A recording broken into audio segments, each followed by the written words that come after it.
Hi, and welcome to Relationship Reset Academy. I'm Michael Flynn, and today, we're tackling a tough but important topic: what to do in an unhappy marriage when you have kids. If you've been struggling to balance your happiness with what's best for your kids, you're not alone. Many couples face this challenge, and the decisions you make can shape your family's future in ways you might not even realize. Stick with me, because by the end of this video, you'll have practical strategies to help you navigate these difficult emotions while prioritizing what truly matters: your children's well-being and your own peace of mind. And before we dive in, be sure to hit that subscribe button and ring the bell, so you never miss more insights on how to create a healthier, happier relationship. Now let's get started. Now let's get real. Being in an unhappy marriage feels heavy, doesn't it? Like you're stuck between protecting your kids and preserving your own happiness. You might even feel guilty for thinking about your own needs. But here's the truth: a happier you means a better environment for your kids. So, how do you break out of the cycle?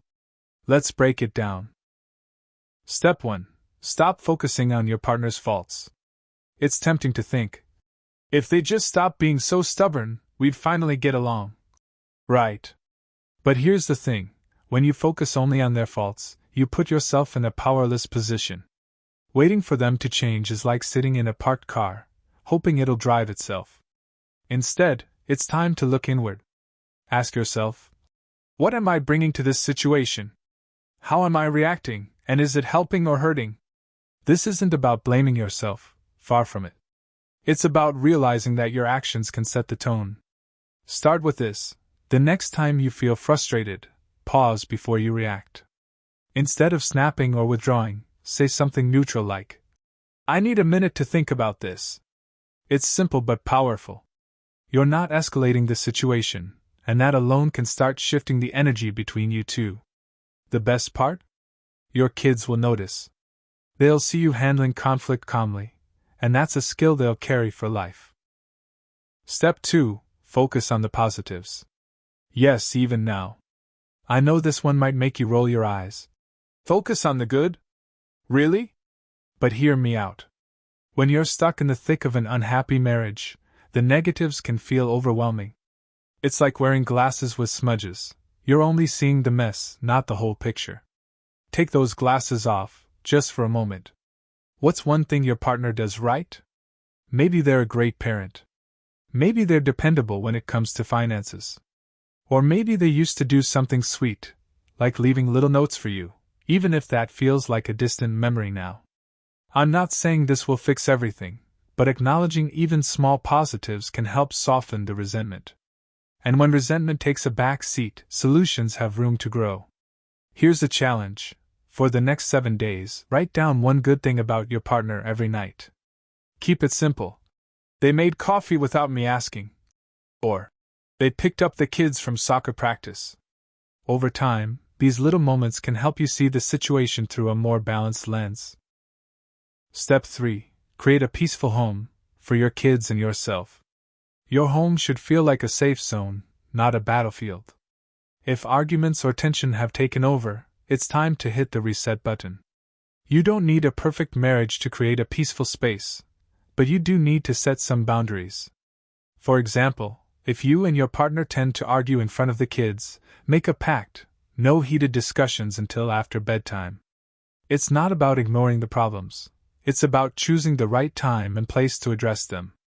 And don't forget the power of small, peaceful rituals.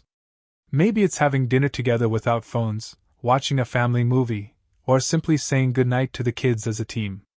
These tiny actions create an atmosphere of calm and connection. But here's the key: this isn't just for your kids, it's for you too.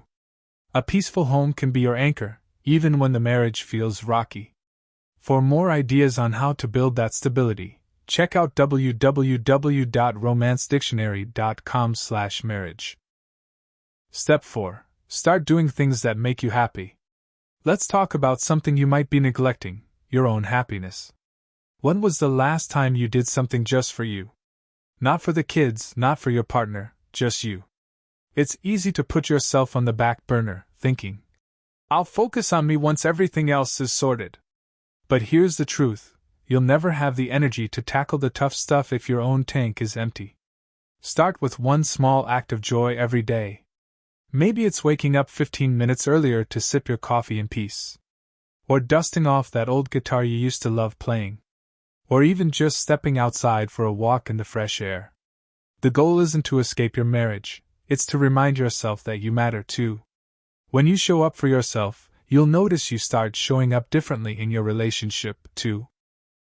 So there you have it, 4 steps to start turning things around in your marriage, even when it feels like you're stuck in a rut. Remember, you're not just working on your relationship for yourselves. You're creating a legacy of love and strength for your kids. Every step you take matters, no matter how small it seems.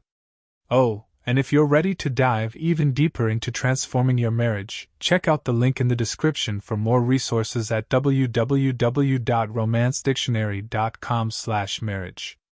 It's time to reset your relationship and build the life you and your kids deserve.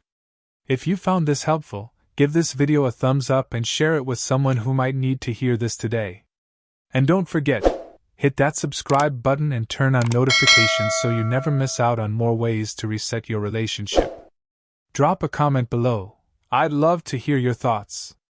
Oh, and before you go, check out our other videos for even more tips and strategies. Let's keep building that connection, one step at a time. Thanks for watching, and I'll see you in the next video.